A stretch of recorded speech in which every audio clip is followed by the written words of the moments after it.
Байнзүрх дүүргийн 128 дугаар цэцэрлэгийн баг бүлгийн бяцхан дүүнер маань өнөөдөр шинэ жилийн баяраа хийж цас мөсний орноос үзэсгэлэн цасан өгтөд дагуулan ирсэн өвлийн үгэн аавтайгаа уулзлаа. Алдраа бяцхан дүүнер маань арслан баавга, туулаа, тагтаа зэрэг үлгэрийн ордны амьтны дүрс хувлан сурч мэдсэн дуу шүлэг бүжгээ өвлийн үгэн аавдаа болон эцэг ихтэй дуулан бүжиглэж үзүүлснээр өвлийн үгэн ааваасаа шинэ жилийн бэлгээ гартаа авлаа.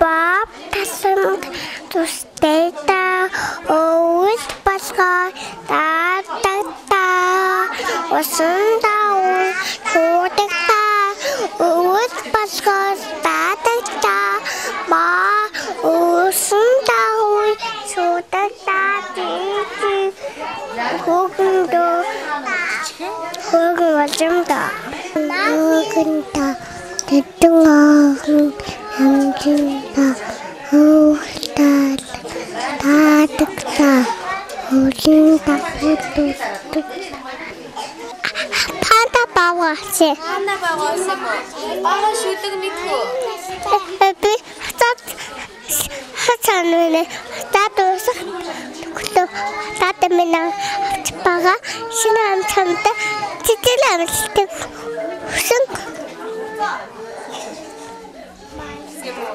Анната бага дуудуулаад өгөөстэй хөө.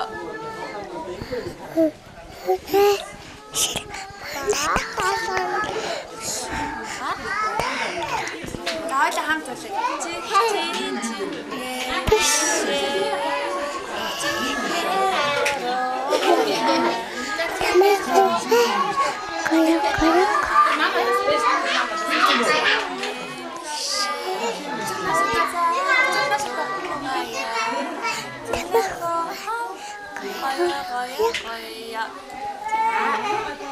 Өвлийн өвгөн туулаа цасан ширэхгүй зурсан анги дахиндаа дэггүй нэг нь бие биентэйгээ тоглож наадан байхад хэсэг хүүхдүүд нь аав ээжтэй эрхлэн ботхон улмас унгаж байх нь үнэхээр игдүүтэй харагдаж байлаа. Ийхүү өнөөдөр Баянзүрх дүүргийн 128 дугаар цэцэрлэгийн бяцхан дүүнер маань улиран одож буй 2011 оноо өдөж айлчлан ирж буй 2010 оноо угтан авлаа.